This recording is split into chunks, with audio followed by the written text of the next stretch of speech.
Now we're moving to the interest part of afternoon session today. I would like to introduce Mrs. Ying Ngo, Head of Solutions Facebook Vietnam, and Mrs. Tâm Nguyen, Head of Media and Digital Services at Nutrition International, with the topic Brand plus Commerce, Maximize the Mix. Good afternoon. Welcome to MMA Impact Vietnam 2021. My name is Yen Ngo, Head of Solutions for Facebook Vietnam. And today I'm very pleased to have Ms. Tâm Nguyen, Head of Digital and Media Services from Abbott Nutrition International, joining me today to talk about an important topics for marketers and advertisers these days, how to maximize the mix between brand and commerce investment. Hello, Ian. Thank you for the introduction. And hello, everyone, to join MMA Impact today. My name is Tâm, and I've been a very loyal audience of MMA for so many years. And today is my privilege to be here, to share with you some of the experience. Thank you, Chị Tâm, for joining me today. And today's conversation with Chị Tâm, we hope to be able to explore these 4 questions that are on the screen right now to know more about how Abbott and the industries are navigating this whole brand plus commerce dynamic. I think the first question that we would like to discuss with you today is how have you been adapting to consumers' behaviors changes during the pandemic? And do you see that this shift will continue to stay after COVID? I think all of the marketeers out there would agree with me that, the observation through the pandemic would be the same. The behavior change is obvious, right? Because it's been a push. Everyone has to find a solution. For example, different way of shopping, different way of consuming media, different way of finding and understanding about the brand and the products. So the shift is there. And once we understand the shift, we have to really understand how we capture that behavior to serve the consumer better. And at Abbott, we do a lot of test and learn to see, what is the way that we move forward with. And I think I will be able to share more in detail later. But I do see that the change, the shift will be stay in the new normal. Because, before it may be changing because people seeking for convenience, but now it's changed because they don't have the other way. And once it's become the behavior, it will stay. Thank you, Chị Tâm, for sharing that. So in Facebook internet research, like if you think that in the future when the COVID-19 ended, 8 out of 10, they would agree that they will continue to buy more online than before. So we can definitely expect that the trend will continue to stay, and whatever the brands are doing to get yourself ready to adapt to the change of online shopping, it will be beneficial not only now but also in the future. One more point I want to add to is an interesting observation.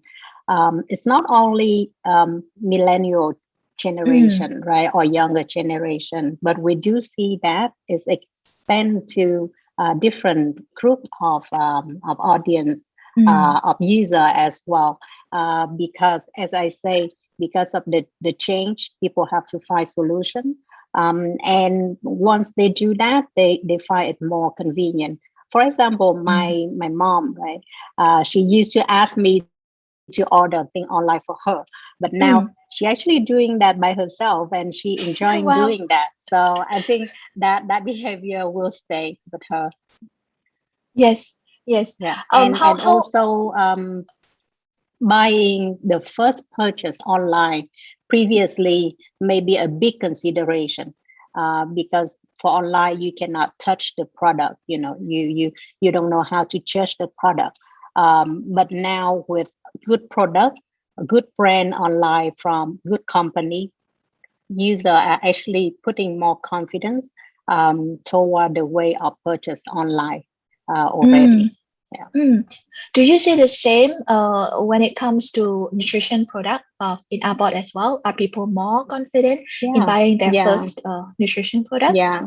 Yeah. We do see that, because I think in the past the percentage of mom buying the first can of nutrition online is much less than nowadays. So now they are even decide to buy their first can online without, like, because they shift toward the new behavior, and it's also because of the situation. They have to buy it online, otherwise they have to wait for a very long time, maybe. So both of that impact the decision of the shopper. Right. Thank you, Chitam. And I think that now that we have established that the change is there and there's a need for brands to change as well. And I think Abbott has been one of the company that has embracing that whole brand plus commerce strategy mindset. Could you share a little bit more with the audience here? How has the brand plus commerce strategy been helping your businesses so far? Yeah. I think, when we observe the change in behavior, what we have to put ourselves into a question is, what should be the strategy change to capture that? And we've been, reshape the thinking on how we do our campaign, so that we can best leverage the moment of impact. For example, if I can give an example, in the past, maybe the marketeer would plan the campaign with the awareness phase coming first.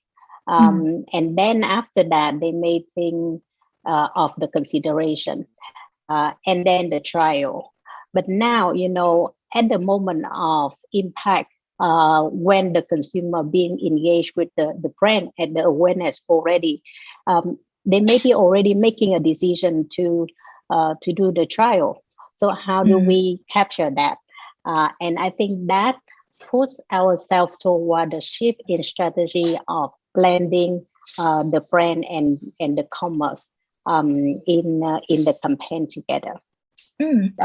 Previously, if you think of a consumer journey where they've been made aware of the brand, the product, it may take them a while to go to a shop, seeing the product and make the decision to buy. But now, if we can trigger that decision to buy at the moment where they know about the product, about the brand, about the new news of the brand, they may take an action to buy right away. And that is what we would think of as a make awareness actionable.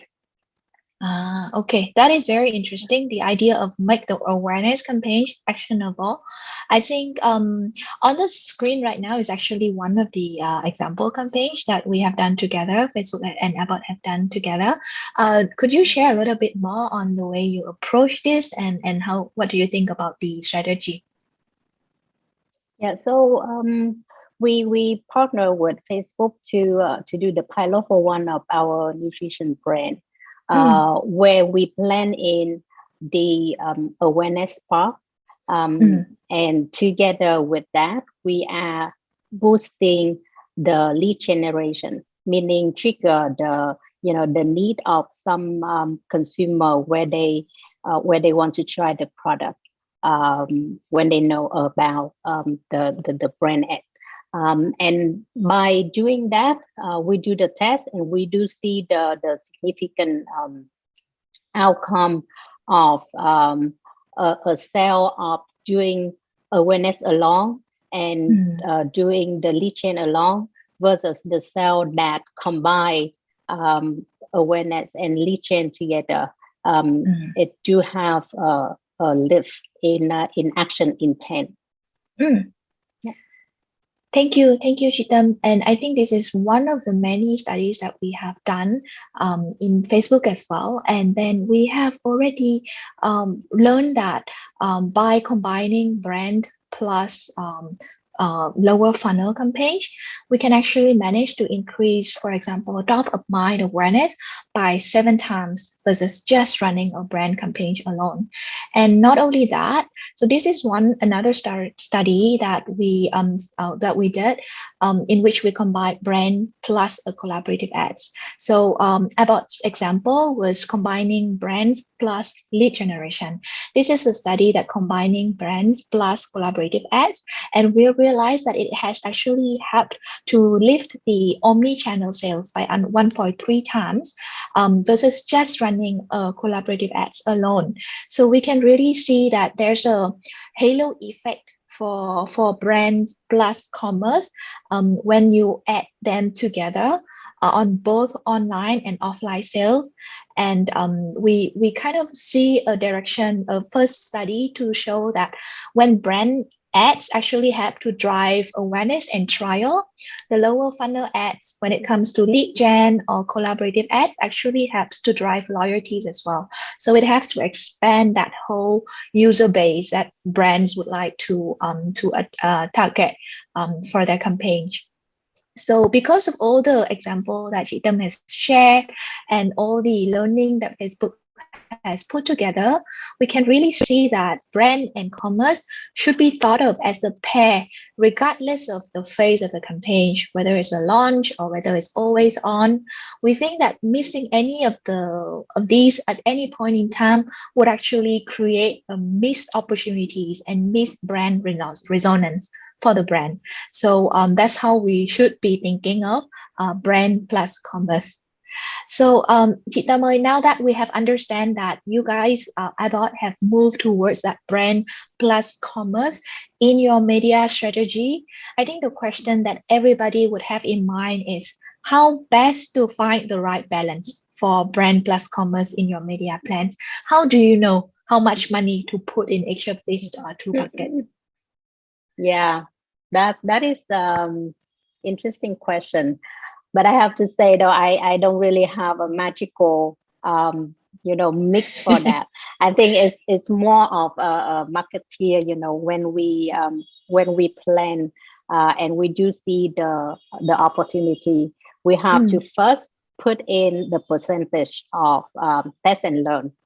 And when doing test and learn, we will see what worked best, and then we are shifting more the investment toward what is work better during that time. I think the point here is the flexibility in terms of planning and test and learn, and then shifting during the campaign. Because if you think about campaign in the past, when we lay out a campaign, mostly when it go into operation, is stay in this framework. But for digital marketing campaign and for digital marketeer, I think the point is to be curious, to be flexible, to be agile, and we always prepare for our action with the learning of data, because the data centric marketing would provide us with a lot of useful, meaningful insight that guide our action. When you do that, you will be able to see what portion that you shifting toward the bottom funnel, which is the conversion funnel, that best leverage the outcome for your campaign, right? It can be 20%, it can be a little bit less, it can be a little bit more. But the important point is to find the right measurement and really tracking toward that. Right. I think the key words that I hear from you, Chitam, here is actually the flexibility, right? Being able to be agile and flexibility when it comes to finding the right media plan. There's no magic formula here, to be honest. So it's always about having an open-minded and having that flexibility and test and learn together with with the team, agency, and Facebook to kind of find out the right mix for the campaign.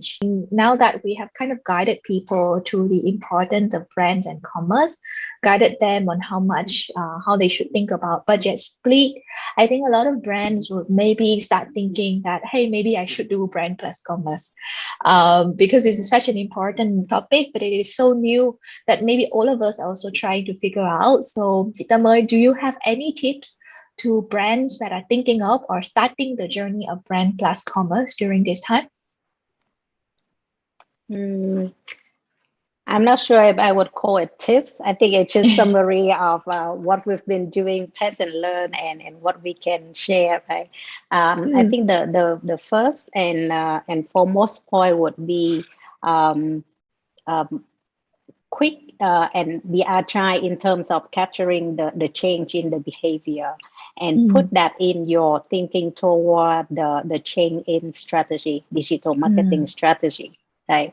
That is very important, because that will then guide the next step of how much you want to plan the commercial in. How do you would kind of design the user journey, the consumer journey, say, because for commerce, you have to land them somewhere for them to take action. But it's not about just saying that, oh, I want them to take action. Actually, you have to plan out of now they know about my brand, they know about my product, where they should go to take that action, right? That is important. And I think the third point will be, when is the plan? It has to be a consistent from the point where you design your ad. Your ad should be strong in branding, informative, and has a strong call to action. And that strong call to action would then trigger the action, the desired action of the user, and go land them to where they can actually take that action, right?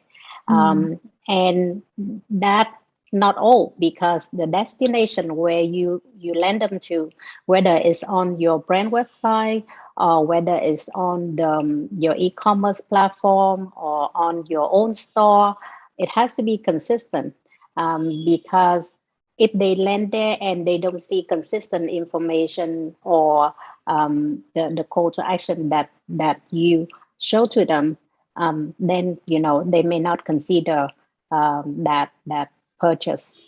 So all of that have to blend together, have to do a lot of test and learn, and importantly is to measure the outcome to make the decision for your next campaign.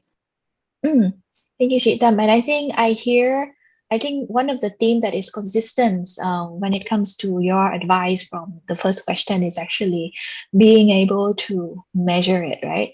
To kind of like finding what works. Yes. Without measuring, we won't be able to find what works and what doesn't. So if you see on the left side, there's a pair of informative information about the brand, where we would like the consumer to take the opportunity to learn more via the conference, via the conversation with experts in their fields, right?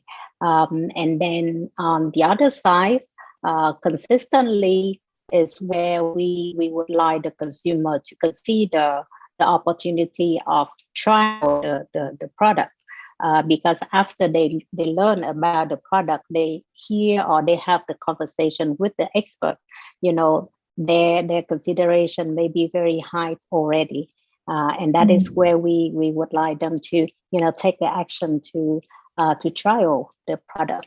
And being consistent, I think it's important, as I said before, to make the awareness actionable. The consumer has to be made aware, be informed of their action, and I think that is where the success will lay. Thank you, Chitam. And I think this is really valuable sharing from Facebook side. We also see the same thing that brand identity and mobile optimized creative is actually improved brand metrics. We had a meta-analysis actually from 35 branded studies with 34 advertisers, and we found that the benefit of mobile optimized creative is actually 2 times higher in building brand awareness lift than non-optimized creative in meta-analysis. So as Chitam shared, when it comes to creative, you should always think about, first of all, consistency between brand and commerce.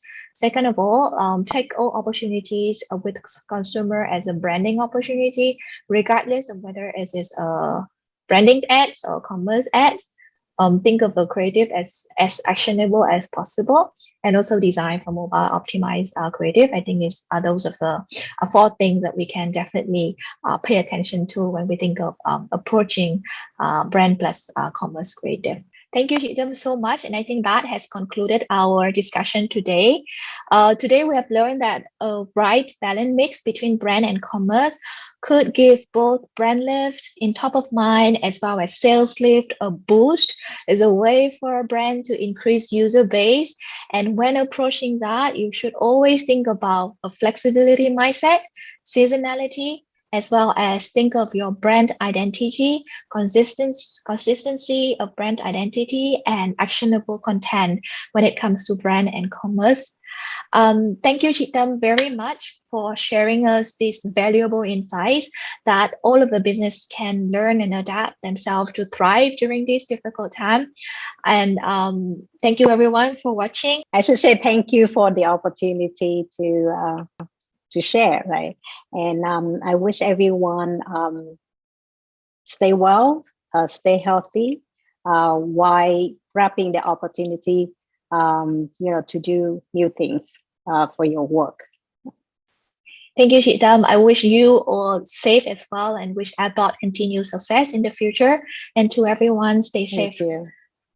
Bye-bye. Bye. Thank you so much for your wonderful presentations, Mrs. Ingo and Mrs. Tâm Nguyễn. Ladies and gentlemen, and next session, that is Smartest Vietnam Shortlist Winner 2021.